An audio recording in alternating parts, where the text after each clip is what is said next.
Hope there isn't nothing wrong with YouTuber Twitch, because yeah. Alright.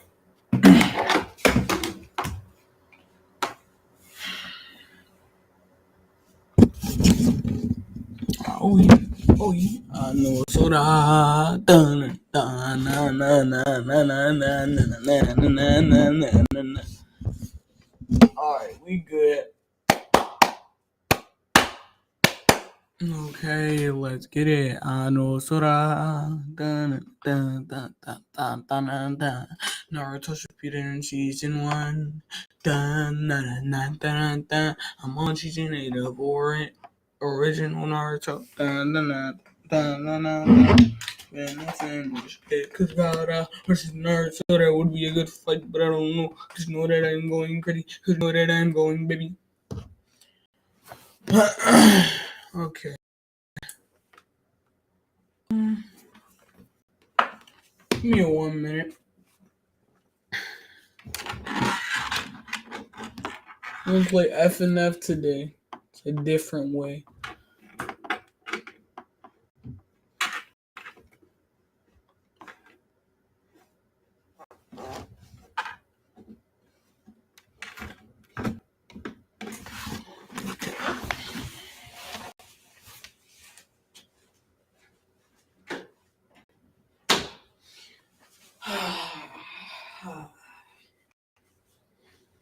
Hope V-neck are okay on stream. I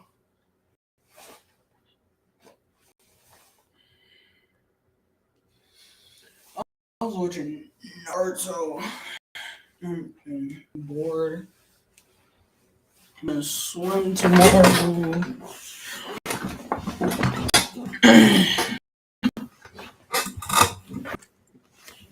Is that my computer? Is that like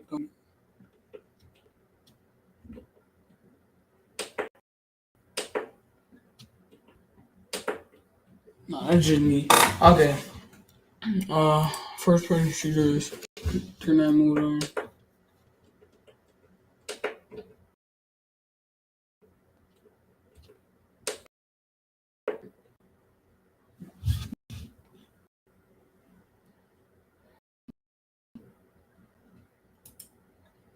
Sir, yes sir, yes sir.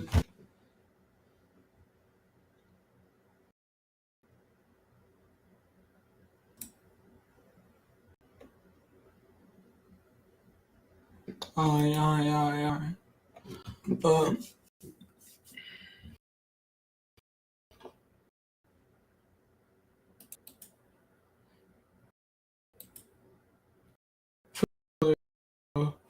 Bullet Force.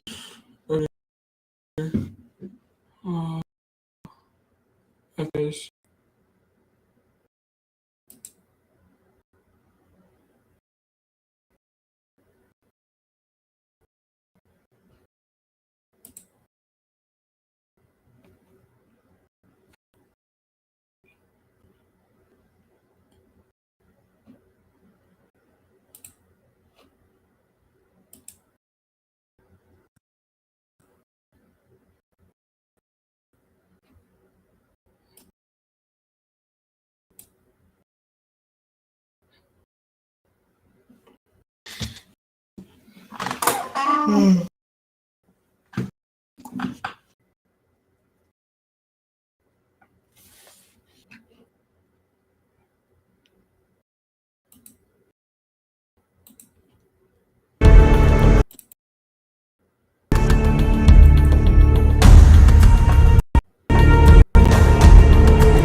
SMG, assault rifle, AR,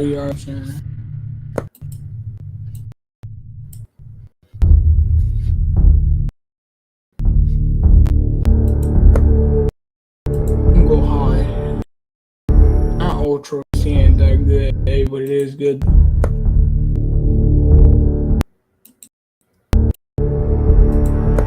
Oh, when I'm doing it. Oh, it's crazy. That's crazy.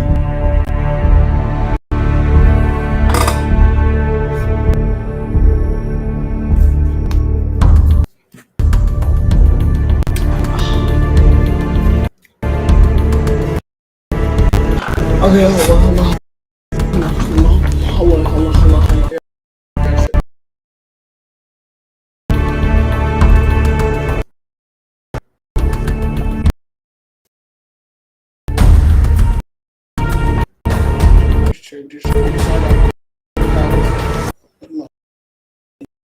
My powers like that. I'm like that. I'm like that. Hey, hold on. Look at this. I'm not disappointing. All right.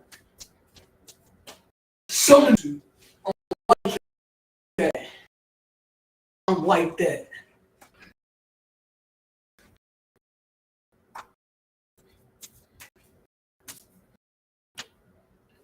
Monkey. Right. Ram. Bird. Wait. Bird. Monkey. Ram. Okay.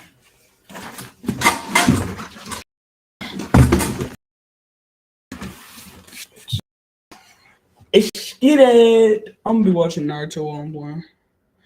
But this is a cool one, isn't it? Am I?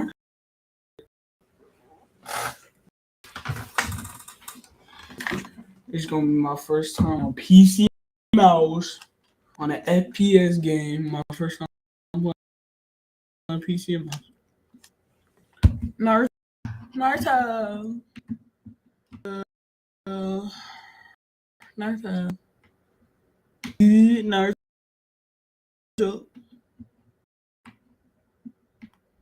Ew.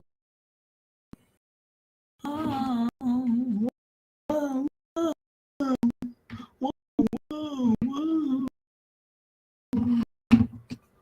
All right.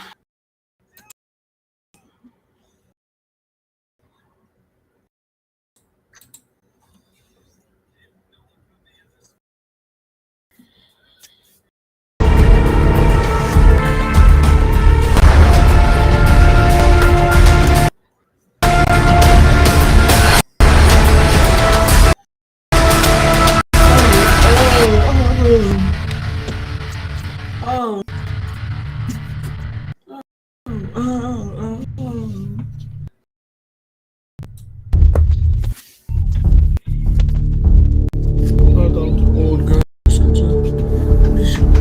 oh my god, I forgot about soccer.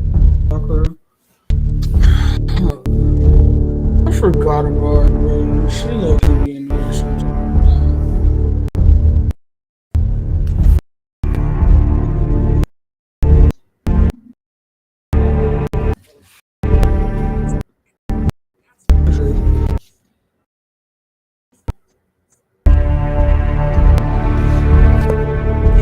What you mean by me?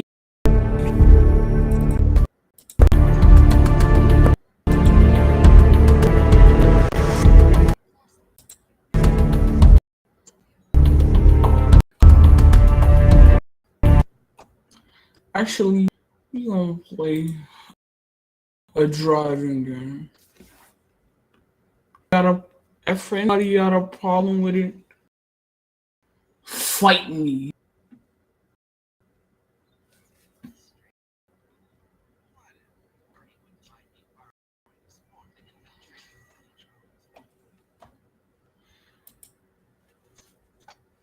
Oh, oh, oh, oh, oh, oh, oh, oh, oh.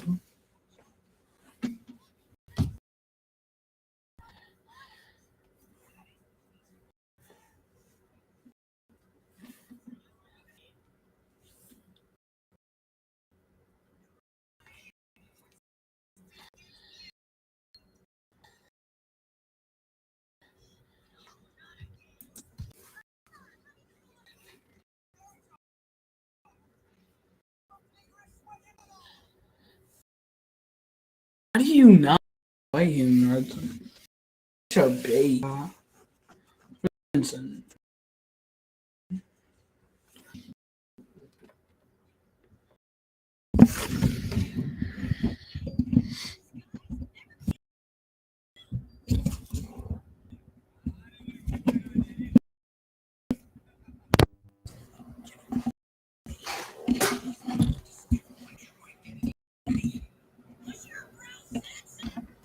Busher, bro.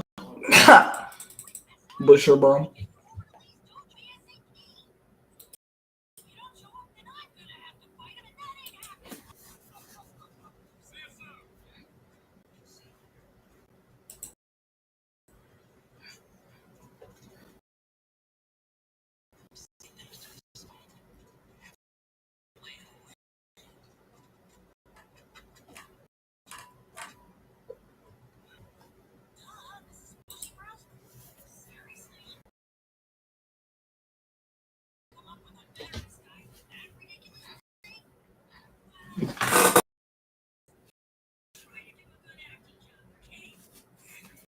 That's fat.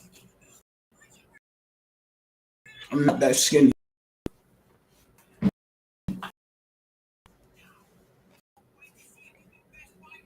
Come in with again, because last time you did that, you got whooped.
Sensei getting whooped.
That's tough.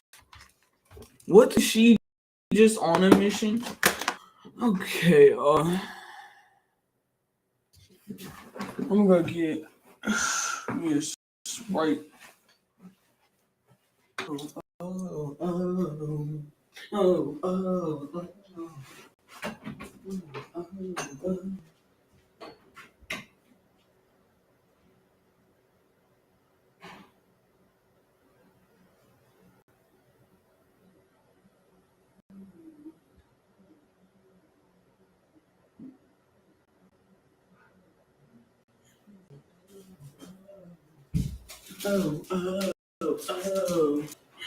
oh, oh, oh.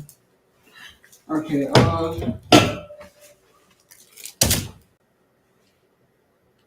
I might react to something on YouTube, I'm gonna be honest. Because I am bored. I know the only person that is watching this is bored. So I'm gonna put on chat overlay. Uh, I know I started it on live, but I'm just gonna use it.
Suey, Suey, let's get it, Suey,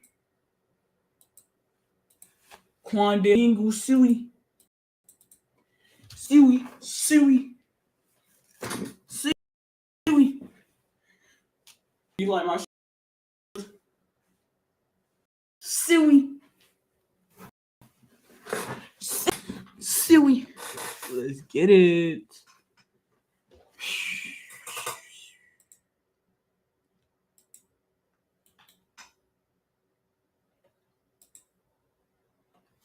I'm gonna react to some Mr. Bones stuff, then I'm done with the live.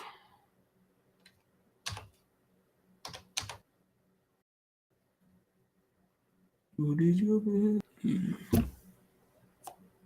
Your best is good enough. Said no from me. I remember you did your best, but your best isn't good enough. It's a no for me. I remember that meme. That boy was crying. Yo, how my own life 10 evil people misery we wish weren't born. Shooting kisses of all Naruto heroes.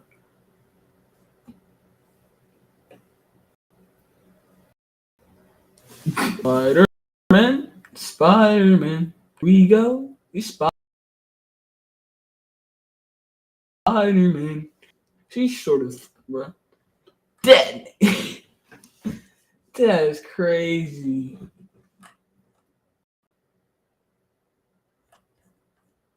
Jeffrey Rush, but that boy is.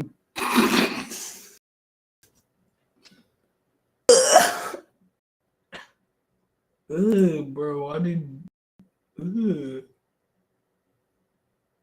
give me Sasuke, that won't be in next time. You Kishimoto.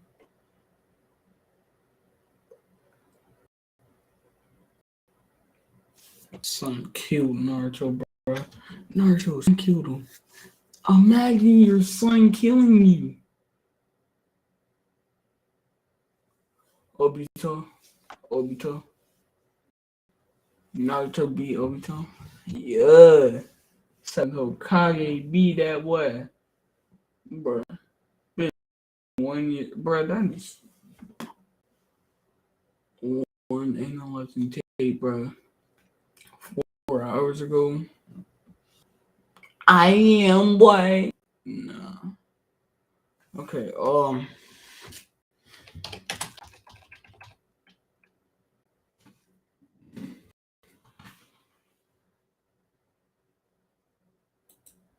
I am white. Trying to make it.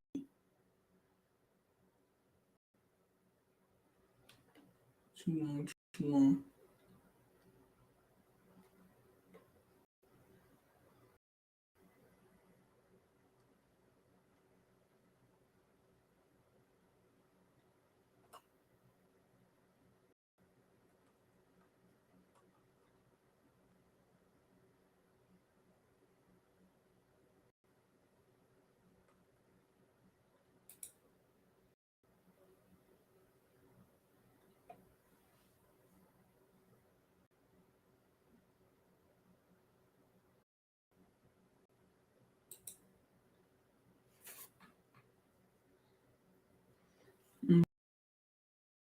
Okay.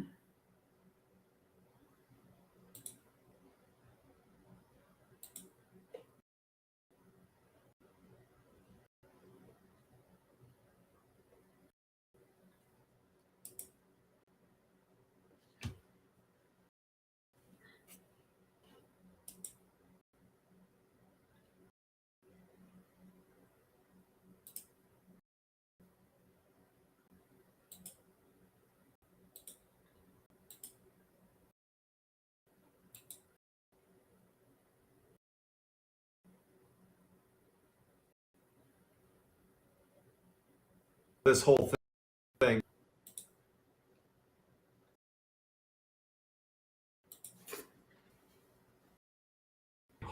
Hoax.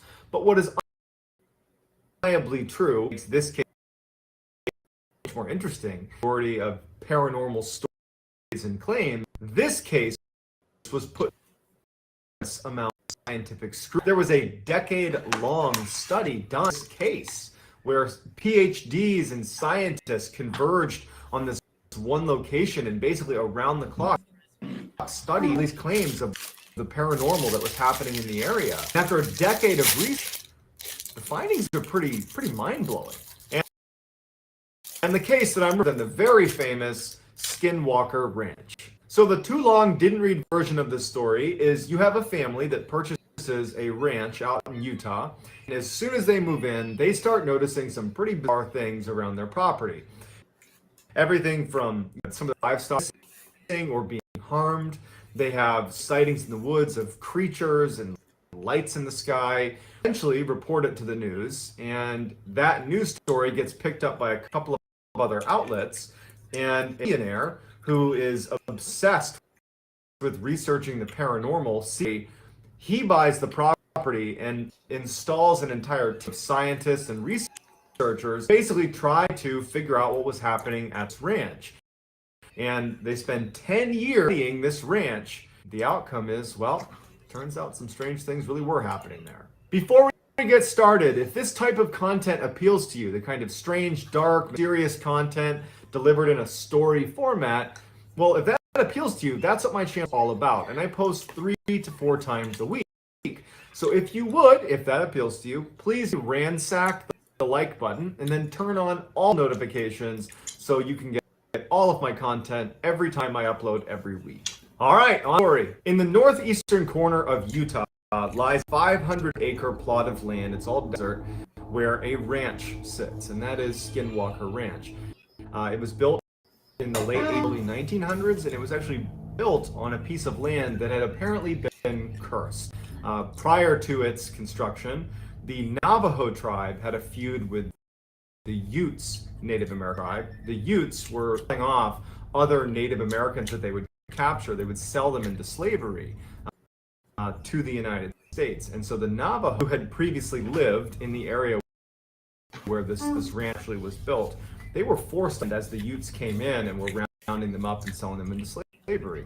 And the Navajo left that area. They cursed the land with what's called the Skinwalker curse. The idea was they were going to torment the Utes tribe for the hardships on the Navajo. The Skinwalker curse, legend has it, is this curse where these witches descend on the area and take the form or wear the skin of predatory animals in the area, namely large wolves and foxes. They inhabit those bodies and terrorize anybody in the cursed land. At some point, this ranch is actually built on the land that had apparently been cursed. It wasn't until many years later when owners of that ranch started seeing predatory animals doing some very strange things in and around their property that they did some research on the area, learned about this curse, and before long, the nickname had stuck. In 1994, Terry and Gwen Sherman purchased Skinwalker Ranch. It had actually been abandoned by the last few years, so purchased it. They got it way below market price. So they are just so excited to be moving in. They breed cattle, and so they had 500 acres, let their cattle free roam. It was like the dream purchase for this family. And so when they finally do move in, the day they move in, they don't really care that the grass is overgrown. It looks like things are kind of in disrepair. They go into the homestead, like the actual house on the property. They were so excited about everything that they kind of overlooked some of the strange things that they immediately noticed about the property. They go inside and every window has a deadbolt on it. Inside and outside of every door in the house, not just the doors leading outside, doors leading between rooms had locks, the front and back side. They noticed these big pipes ground at the front door and back door of the property with massive chains stringing off of them, which looked like pretty powerful guard dogs had been there. They're thinking to themselves, well, this is a huge property. Perhaps the previous owners were a little bit paranoid, kind of isolated. And so they didn't really raise a red flag when, to be honest, had I moved into a property where every single door and window had multiple locks on it, and these big guard dogs, I'd probably ask a couple questions. But, they're just so excited about this purchase that, again, they kind of just overlook it. So on the day that they are moving in, Terry and Gwen have some family members over to help them offload trucks and move stuff into the homestead. And it's during this process, as they're moving things out of the truck into the house. And again, you got to remember that the house is situated like right in the middle of the property, and you can see in every direction, basically unobstructed, because it's basically open desert, with the exception of a couple areas that are, basically forests. And as they're offloading the stuff into the house, Terry looks out at one of these tree lines and he notices this huge wolf, or what looks like a wolf, pretty well off in the distance, kind of meandering its way over towards them. But it's far enough off that this is not enough to be totally worried about it. After all, Terry was a rancher. His family were fairly rugged. They carried weapons and used to, protecting their livestock from predators. So this was not a, oh my goodness, I can't believe a wolf is near us. We're like, okay, look a note that there's a wolf walking towards us. And so Terry does. He tells his family, hey guys, just so you know, there's there's a wolf coming towards us right now. And the whole family is now standing near the truck, and they're watching this wolf. And Terry recalled as he's staring out watching this wolf, it's kind of almost walking in like a snake, like a serpentine path towards them from hundreds of yards out. It's still quite a ways out. Terry notices that there was a fence that was out where this wolf is. And the fence was pretty big, and the spaces between posts were about 6 feet. When he was next to the fence, he could tell that the wolf was at least 6 feet long. And he was thinking, are my eyes playing a trick on me? Like, that's an enormous wolf. That's the biggest wolf I've ever seen. But the wolf wasn't acting angry or aggressive. It was just kind of way towards him, very nonchalant, broad daylight. At some point, Terry and the family, they're standing behind the truck, and Terry said that they all had this feeling that the wolf was not going to harm them. And the wolf got about 100 yards away, and Terry and his family are next. And he even said he didn't understand why they weren't scared or why they weren't, running away or shooting at it or something, but they didn't. All of them are just standing watching this wolf. The wolf is wagging its tail and acting like a domesticated dog. The wolf cover and goes up near Terry's father, who was there helping unload some of the gear they had. Father just kind of reflexively reaches out to petting. He's petting like level. Massive wolf. And the wolf acts like a domestic's hand and then starts walking away from them, just wagging it and not doing anything, them any harm, not snarling, not growling, nothing. Just as nonchalantly as it walked over to them, where they had a pen with a couple of cows and inside of this pen. And one of the calves had its head through the post that was keeping him in this cage, just kind of watching. And the wolf notices it and in an instant jumps over to this calf, and it has the whole head of the calf in its jaws, just trying to rip it out of the cage. But it can't get it to sleep. And so all of a sudden, like Terry and his family are broken out of this weird trance, and Terry starts firing shots at the wolf. It strikes the wolf and has no impact. Bro, who is white and doesn't like back end of an axe. They're trying to get this thing off of the calf because their livestock, that was their livelihood. And these are rugged people. They're trying to fight to save their property, to save their cows. And the wolf is just totally unaffected. It's not trying to attack Terry or his son that are trying to get rid of it. The wolf is just trying to. Oh my god, bro. Finally, it just kind of gives up on the calf, starts kind of retreating. Terry ends up getting his rifle, high-powered rifle, and takes a shot at the wolf one more time. But again, it just has no impact on the wolf. And the wolf just, at some point, just is, I guess, bored, turns around and kind of trots off into the woods. After they kind of were brought out of that initial trance, that they remembered this horrible smell, this like foul, almost chemical smell that just permeated the whole area after the wolf was there.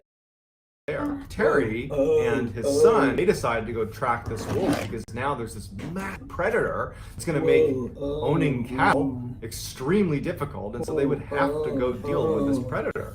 And so instead of retreating into the house, they grabbed their weapons and they tracked the wolf that's now jogged off into the forest. And they make it to an area in the forest where the ground is very muddy and and Terry easily make out these footprints that just suddenly stop, and they just couldn't make sense of it. And so they went back to the house and they told their family, we tracked it into the woods, there's no blood trail, there's nothing. It just walked in and vanished. So this is day one. If you wanna run up on me, shoot him like they're all on edge now. The whole family is on edge. They don't know what to make of that wolf. The sheer size of it, the fact that they're totally unaffected by being shot. The original group.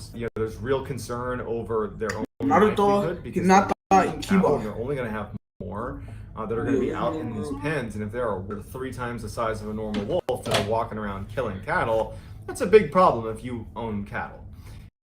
And so they're on, and they're all in a way trying almost not to talk about how crazy and bizarre that encounter with the wolf was. They're just like, they're treating it like it's just a normal predator problem. Like, man, we gotta get those wolves to protect our cattle. But in the back of everybody's minds, they're like, something very strange is happening here. Gwen, she was having some other very strange things that were happening to her that she was not tying to the wolf thing. She was just noticing a couple of distinct things that were happening to her that made her think that she actually had a very real, like medical problem. That she had memory issues, because two things happened. One, in that first week, she hit the store, and when she came back, she put the groceries away, and she left to go to the other room. And when she came back, all the groceries were now back in the bag. And so for like 20 minutes, she's just sitting there like dumbfounded with, did I put the groceries away? Same day, she goes to take a shower, and she hangs her towel in the bathroom like anyone would, and she takes a shower, and then when she gets out, the towel's missing. And she's like, she gets another towel, and she towels off, and then she finds the towel hanging up in a closet on the other side of the house. And so between the groceries and the towel, she's like, is there something wrong? Am I like having a stroke? Am I having a medical issue here that I'm like literally losing my mind? And it wasn't until Terry actually had a similar experience that she started to wonder if this had to do with maybe that strangeness with the wolf, that maybe there's just something. All right then, goodbye. Property. And it was Terry, in that first week, he was digging holes for a new fence. And he had this big fence digging tool. It was about 70 pounds that he was using to dig the holes for the fence. And so he had taken a break after getting a bunch of posts for this fence. He took a break, left his fence digging tool, at the last place he had dug a post, and to grab a bite to eat, came back out, and his fence digger is missing.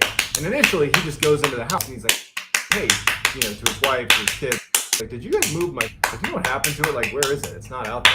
And they're like, no, we've been in the house the whole time. I have no idea. And so they find it. And a week goes by, and he's out patrolling his property looking for wolves. And in the tree, like well away from where he had been digging the posts before, in the tree, his fence digging tool that's 70 pounds is like 7 feet in the air, strung up in this tree. So Terry comes back to the house and he tells his family about the fence digging tool being in the tree. Gwen tells Terry about her experiences with the groceries going back in the bag, and a towel being moved around the house. And everybody in the family starts to really start getting scared. We can't explain what's happening on this property, and we're very isolated. And what's the deal with all these locks and all the doors? I mean, they're starting to feel really concerned. Following the fence digging tool being found, Terry started to notice light on his property. Initially, a couple of weeks they're there, he would see lights way at the far end of his property that looked like headlights, and he would think someone that wound up in the property in the middle of nowhere, and they'll just leave. And so when he first started these lights, that's what he assumed it was, just people making a wrong turn.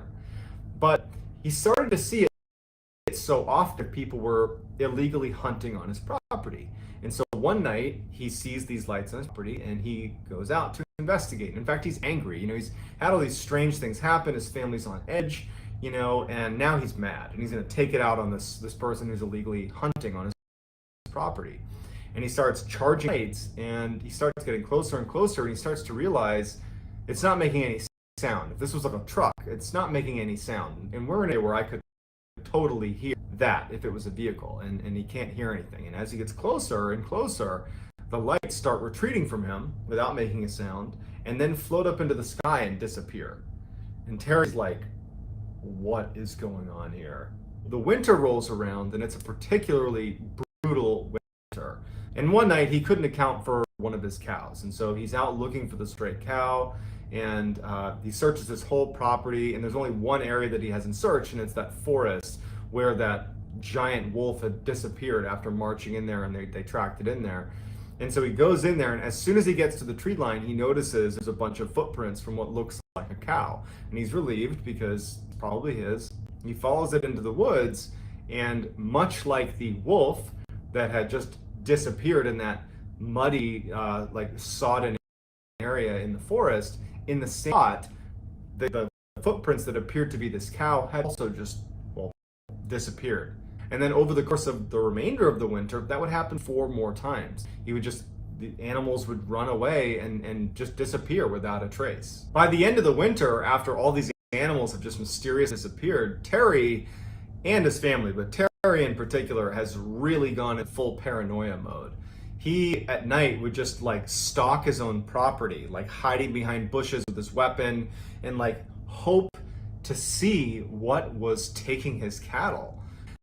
And so as he's doing another around his property, he catches out of his periphery what looks like a kind of mass of something moving around in the trees near his property. And at this point, he was kind of obscured by some shrubs and some plants. And so he kind of crouched down and looked out at the tree line. And he sees in the tree line this like strange shape kind of moving about inside of the trees. And he would describe the mass as looking almost like a stealth fighter jet, but really small. And it was making no sound, and it was hovering about 20 feet off the ground. And he's crouched down, not making a sound, watching it. And it's just kind of like moving around the tree line, and it has these lights that looks to be kind of scanning the ground. And it's just kind of moving around, it's shining these lights, these multicolored lights. And Terry moves a tiny bit to get a better angle on this thing. And he makes the tiniest of noises against the brush, just like a tiny little barely audible sound. And this mass that's pretty far away, the lights immediately turn off, and it angles itself so it's facing directly at Terry. And Terry can feel it right away that it's heard this tiny little sound he's made, and now it's staring directly at Terry. And Terry's like terrified, and he's looking at this thing, wondering like, oh my God, like, is it gonna come take me? Like, what is this? Is this the thing that's been taking stock? And he's terrified, and he's staring at it, and it just flies away. By the spring of 1995, things have gotten really bad for Terry and his family. Now, not only are they being livestock inexplicably, but they're showing up, the actual cows themselves are showing up back on their property, hours or days later, just kind of in random locations on the property, and they look like they've had surgery done, like precision cuts, and pieces of them are missing. And in addition, some very strange things are happening at the house.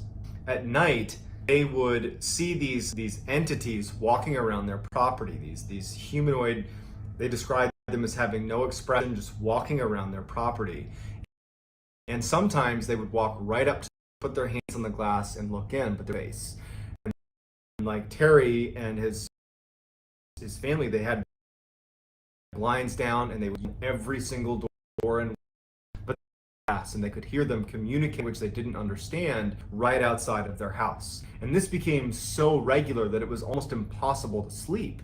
Terry's kids started performing very poorly in school because they weren't sleeping. Terry's wife, Gwen, she lost her job at the bank because she wasn't sleeping, and she was like delusional. They were all just at an absolute breaking point.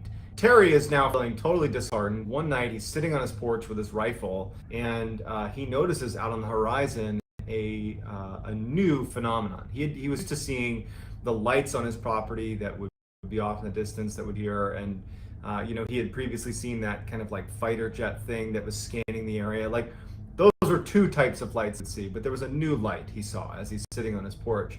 It was almost like this orangey orb that appeared off distance. Since he had his rifle with a high-powered scope on it, he just lifts up his rifle and he looks at the high-powered scope, and he zooms in all the way, and he can see that this orb, he describes it as a portal, that as he's looking at it, it has almost like an oval shape to it. And even though it was nighttime, in the middle of the orange orb is this blue sky. It's as if he's looking through a portal into another world where it's broad daylight and there's a sky.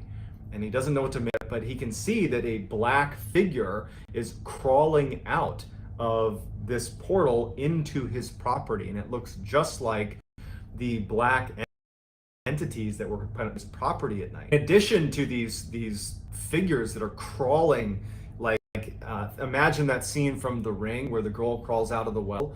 They're crawling out of this portal into his property and then scurrying away into the tree line. And he sees weird craft as well coming into his property through this portal, and then the portal shuts and disappears. Following this night with the orange portal, Terry started to notice blue orbs that he and his family were the worst and most terrifying thing of all of the things they experienced. And considering they had tall, featureless black humanoids peering in their windows and rapping on their windows, That's saying something, okay? So a blue orb started showing up on their property. And the way they described it, Terry and his family, was whenever the orb came near you, it gave you this extreme sense of anxiety. It was almost like it was emitting this feeling that you automatically got where suddenly you were unbelievably anxious and terrified of the blue orb. And then as soon as it left, you would not be anxious anymore. And so one night, sitting on his porch like he had begun doing, and he sees this orb show up on his property. And his 3 dogs are sitting with him that and barking. And so he let maybe they can scare this thing off. Take off running, and they chase it, and you can see the orb. Terry can see the orb starts to kind of retreat, and he's thinking, "Oh my goodness, I some attack dogs are going to scare this orb away." And they chase off into the woods, and he sees this thing, the blue orb, into the woods. And when he's thinking again that finally a little victory for us, here's his dogs yelping, and he's too terrified to go check it out. And so he ends up inside and locking the doors, locking the windows like they had been, and just kind of retreating. So the next day, when the dogs haven't returned, Terry and his son for the dogs in the forest. And when they get out there, they get to a clearing, and 3 stacks of ashes in like little burned out circles, as if there had been a fire previously in these 3 little spots. And it turned out it was the ashes of his 3 dogs that had gone into the woods. They had just been vaporized. Terry decides that it's time to leave, and he wants to sell the ranch. And so he puts the property up for sale and goes to a local news outlet, and he tells them about what's happening on his property.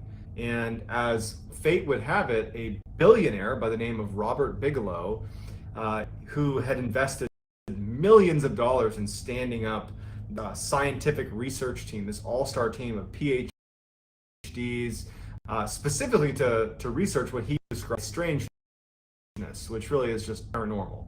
Basically, he was obsessed with the paranormal and wanted to investigate the paranormal. And he had seen that fairly obscure story. Robert Bigelow, the billionaire, saw this great opportunity to buy the piece of property and actually make it the headquarters of his own scientific research team, not only to investigate what was happening on Skinwalker Ranch, but use it as kind of to do other scientific research. So he purchases the ranch, and Terry actually did not want to spend any time at the ranch. On some level, wanted to know what the research was going to show, because he was very curious, like, what is going on at this ranch that's been plaguing my family. So he offered on as kind of like the ranch manager, because Robert Bigelow and team are a bunch of scientists and people. They don't have any experience on the ranch, and so they're happy to keep him. So Terry is still connected to the ranch, but at this point he sold it to Robert Bigelow. So Robert Bigelow's scientific team was called the National Institute for Discovery Science, or NIDS for short. And Bigelow had actually, before purchasing Skinwalker Ranch, and what he went out and did is he recruited some of the most incredible scientists and PhDs he could possibly recruit. He didn't want people that were interested in the paranormal. He wanted people that were inherently skeptical, so they were able to kind of prove the existence of high strangeness, that he would have credibility in doing that. And so he went out and found these incredibly skeptical, incredibly smart scientists and PhDs.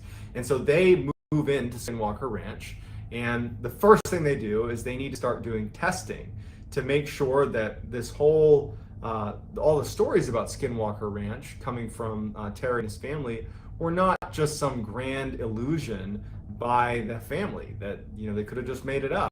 And so they get in there and they start running these tests. So that running these tests, which are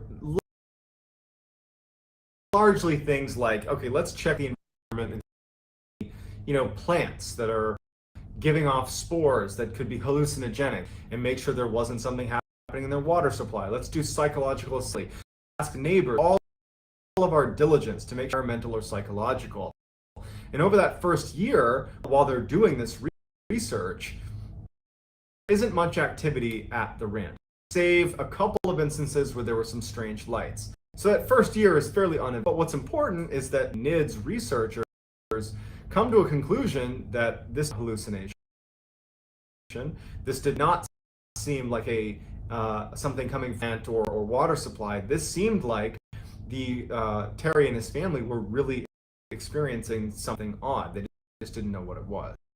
One day, Terry and Gwen, who was helping tagging some of the new calves, the new cows that had been born, putting these little tags in their ears, and so Gwen was there helping, and so Terry and Gwen, they tagged this new calf, put a yellow tag in its ear. They move on, and they're tagging other animals, and so for about 40 minutes, eyes and their attention are not focused on this one calf area of the ranch. They're tagging other animals, and then their dog that was with them starts growling and acting in the direction of where this calf had been. And so Terry and Gwen turn around and they look, and they don't see anything, and they start walking over. They find the calf that they had tagged about 40 minutes ago has been basically surgically dissected, and all that's left are its legs and its head. The ear where that tag was had been removed. And so they immediately call over the NIDS researchers. So the NIDS veterinarian comes over and looks at the scene and just can't make sense of it, because the incisions on the calf were so well done that it looked like someone with real surgical expertise had done this on an operating table.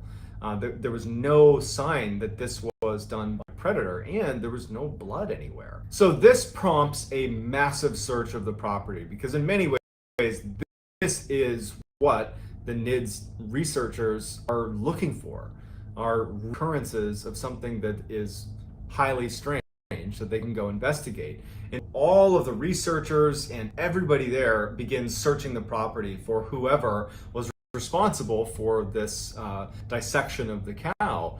And they start searching the property, and the dogs, they had all these guard dogs that were kept at these observation posts that they had set up around the ranch as soon as the NIDS team had moved in. They were all looking in direction, all four of these four observation posts, and they're all cowering in the back of their cages, all looking in the same direction.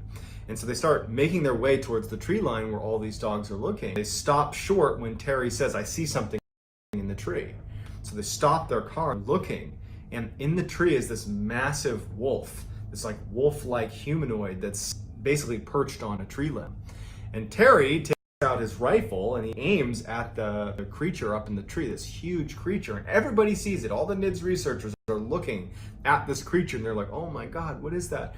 Terry starts firing at this thing, and it just disappears into the woods. And so the team charges into the woods, they fan out, and they pick up a couple of tracks of this huge thing that has like this massive footprint with these huge claws, much like the wolf that had disappeared and the cattle that had suddenly disappeared when they went into the woods.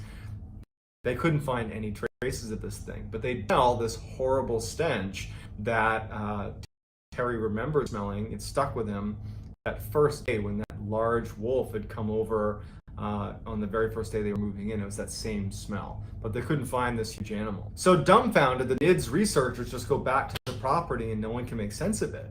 And they have the footprint, and they have their own eyewitness testimony, but like it couldn't make sense of how something that big could just get away. And so over the following month, they're like searching the property, and they're looking for any more signs of this huge creature or anything.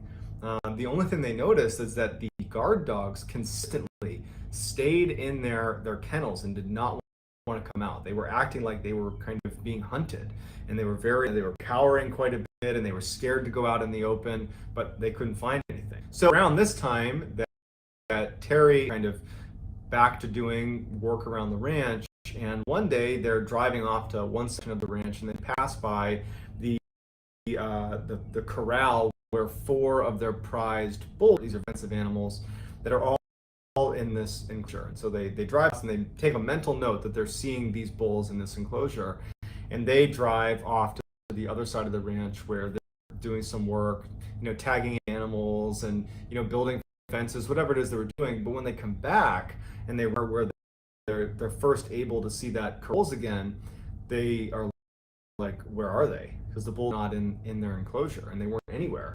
And so they're panicked because they're very expensive animals, and they run over and sees that the gates to the corral are still locked, but there's no bulls in there. There's no sign of a struggle or anything. And it just so happens that right next to the corral was this fairly small door that hadn't been used in years. In fact, it was wired shut. It was just sitting there. And Terry, just for whatever reason, runs over and looks in one of the windows. And in this tiny enclosure are these 4 bulls, completely calm, all crammed into this tiny trailer. They could fit. They're not fighting with each other or anything. They're just calmly sitting there as some kind of a trance. And Terry yells they're over here. They're here. And it like the bulls out of their trance,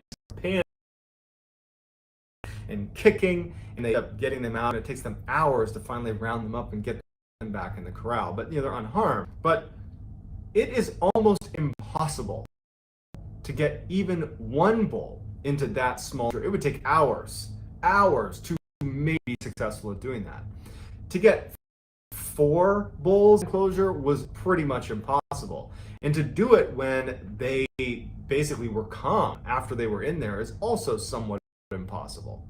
And it was important to note that Terry saw when he looked into that the only entrance to that trailer was wired, had not been undone. In fact, the cobwebs at the corner where the opening basically forms of the trailer, they were still intact, opened. And it made no sense how those bulls got in there. And so the NIDS come over and make sense of it either. The NIDS researchers that the bars, the corral that held the bulls, had been highly magnetized. And so while they're doing this research, trying to figure out if fields has anything to do with the strange occurrences at the ranch, 2 of the researchers were on the outside of the property using their compass to look for magnetic fields, and they started smelling. They both reported smelling that horrible metallic, like rotting smell that other people had reported smelling anytime they saw a wolf creature. And when they started smelling, their compass started to flitter and then pointed away from north toward where the smell was. And they remember thinking that they felt like they were being watched. And it went on for a few moments, and their compass didn't waver. It was aimed in the direction of the smell, and they're both on opposite, seeing in the same direction. And then at some point, it just all stops, and they stop feeling anxious. The arrows go back to the way they should have been. And then one of the most terrifying of all of the paranormal occurrences that happened at Skinwalker Ranch happened at the very end of 1997. 2 NIDS researchers were offline overlooking the homes. Every night it became commonplace to basically position all over the property to basically be on the lookout. They're happening. And these 2 researchers are obscured and hidden, and they see this orange orb right near the homestead.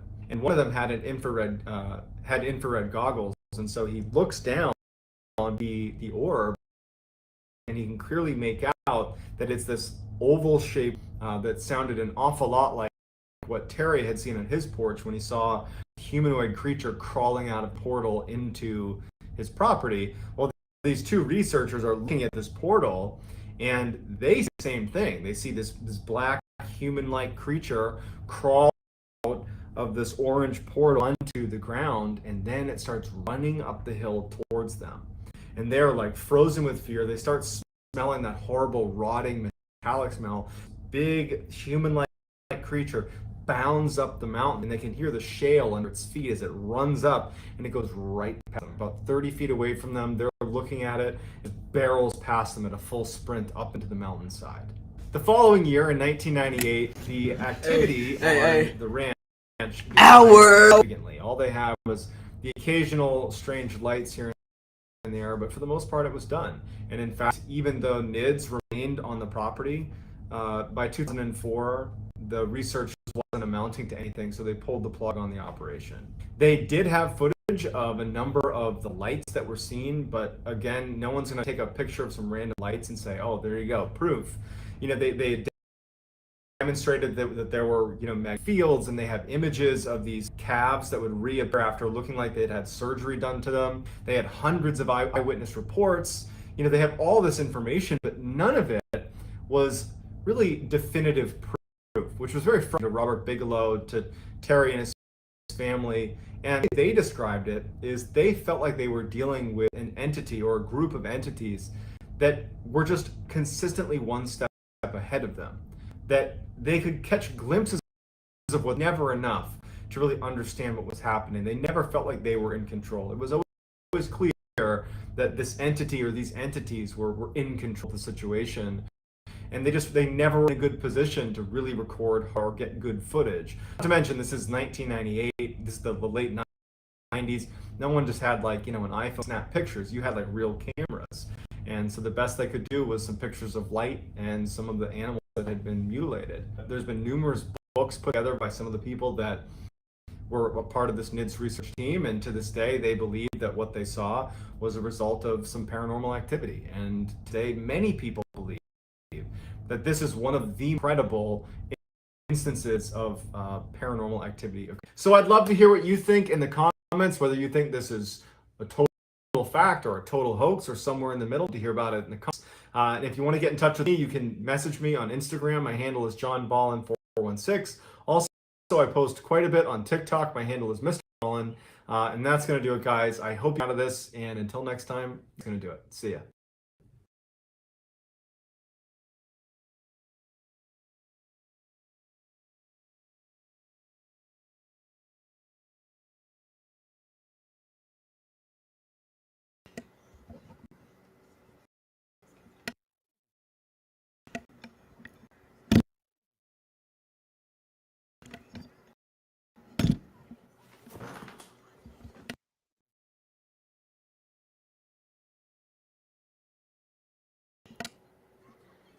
Okay. I'm saying end of the video, end of the stream right now.